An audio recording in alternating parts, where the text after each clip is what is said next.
Whenever two individuals have different opinions, a conflict may arise. In a layman's language, conflict is nothing but it is a fight either between two individuals or among group members. No two individuals can think alike, and there is definitely a difference in thought processes as well as understanding of two different or more people. Disagreements among individuals leads to conflicts and fights. Conflict arises whenever individuals have different values, opinions, needs, interests, and they are unable to find a middle way.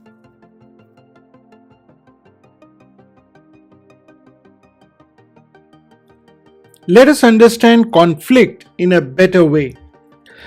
A and B were working in the same team and they were the best of friends.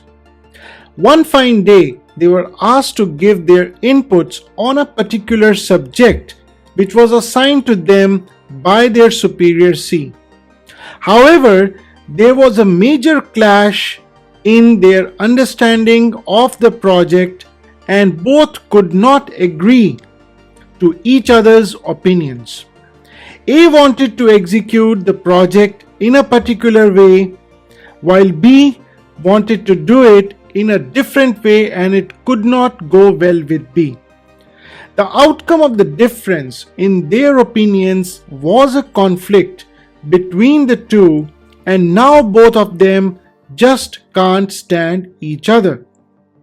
The dissimilarity in the interest, thought process, nature, and attitude of A and B gave rise to a conflict between the two. So, what exactly is a conflict? A conflict is defined as a clash between individuals arising out of a difference in their thought process, in their attitudes, understanding, interests, requirements, and even sometimes perceptions. A conflict can result in heated arguments, physical abuses, and definitely loss of peace and harmony. A conflict can actually change relationships. Friends can become enemies as a result of conflict, just as in the case of A and B. A conflict not only can arise between individuals but also among countries, political parties, and states as well. A small conflict not controlled at the correct time may lead to a large war and rifts among countries, leading to major unrest and disharmony. It is a well-known fact that neighbors are our biggest assets, as they always stand by us whenever we need them.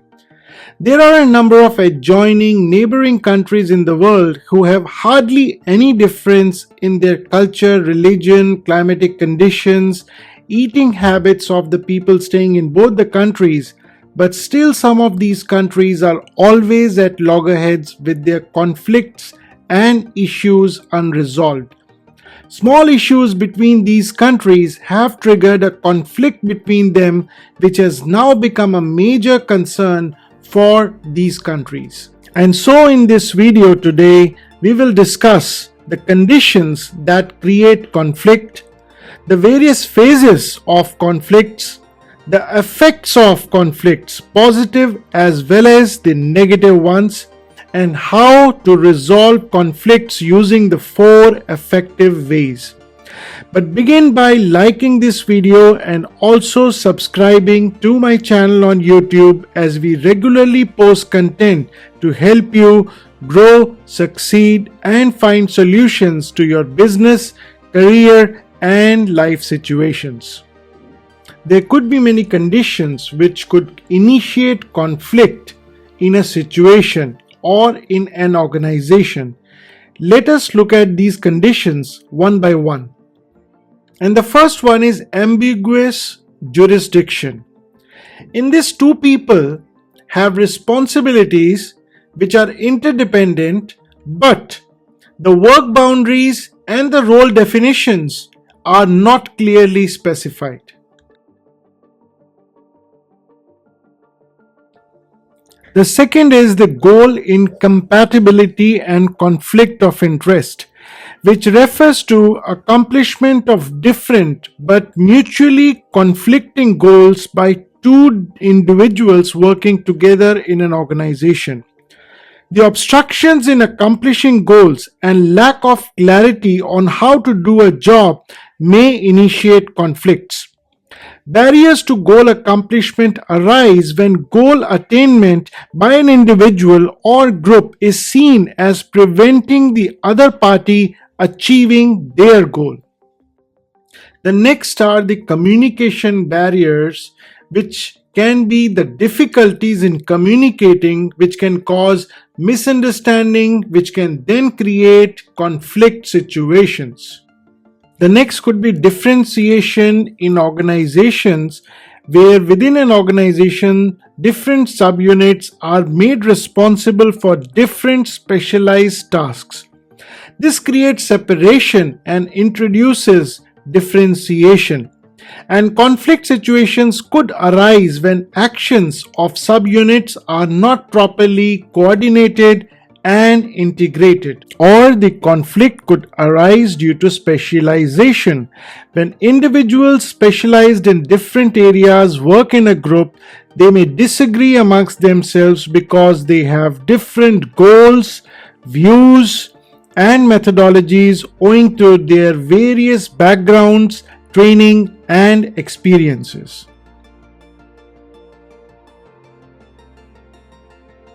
And finally, unresolved prior conflicts, which remain unsettled over time, and they create anxiety and stress, which can further intensify existing conflicts. A leader's most important function is to avoid potential harmful results of conflicts by regulating and directing it into areas that are beneficial for their organization. And now let's look at the typical phases of any conflict. The first phase of the conflict is the prelude, and it involves all the factors which possibly arise during a conflict among individuals. It could be a lack of coordination, differences in interests, dissimilarity in cultural, religion, educational background, and all of these are instrumental in giving rise to a conflict. No conflict can arise on its own. There has to be an event which triggers the conflict. Mike and John never got along very well with each other. They were from different cultural backgrounds, a very strong factor for a possibility of a conflict. John was in the midst of a presentation when Mike stood up and criticized him for the lack of relevant content in his presentation, thus triggering the conflict between them. The third is the initiation. And the initiation phase is actually the phase when the conflict has already begun. Heated arguments, abuses, verbal disagreements are all warning alarms which indicate that the fight is already on.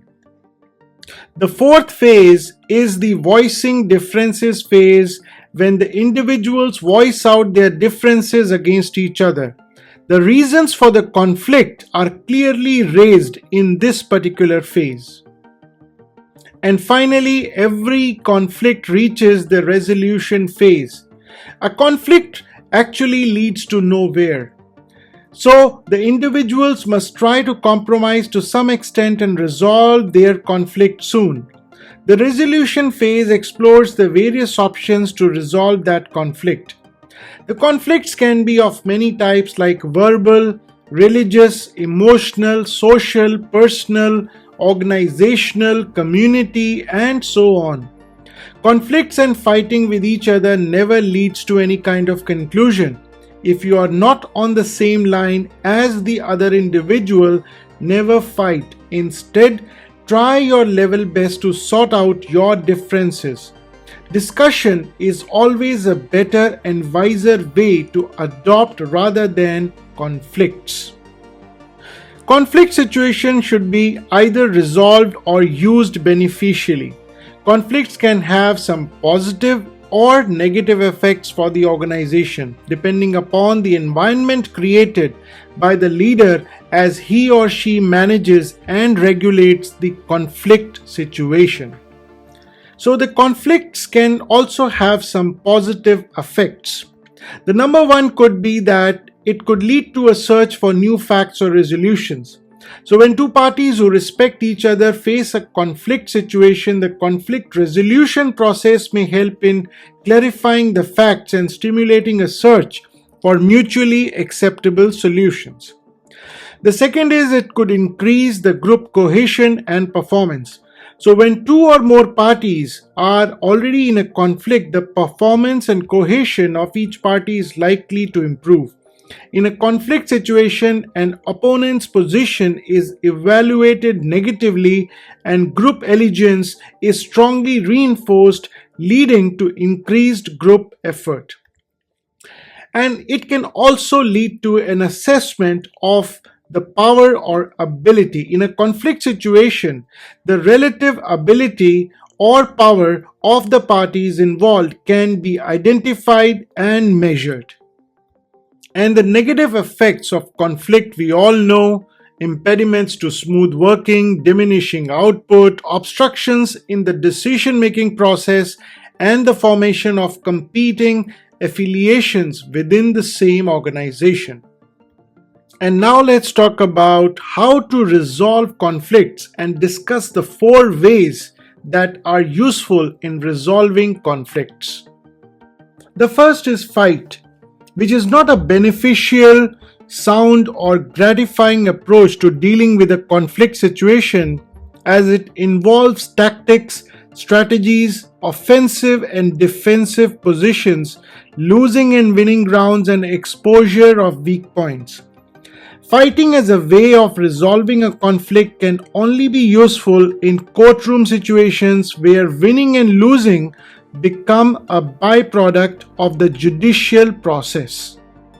The second way is negotiate towards a settlement with the other party.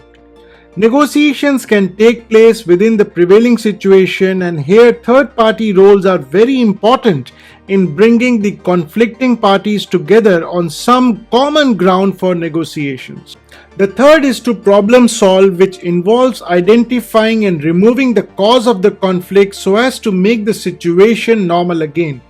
However, this may not be easy. It is also possible that the situation may not become normal even after removing the identified cause because of its influence on the situation.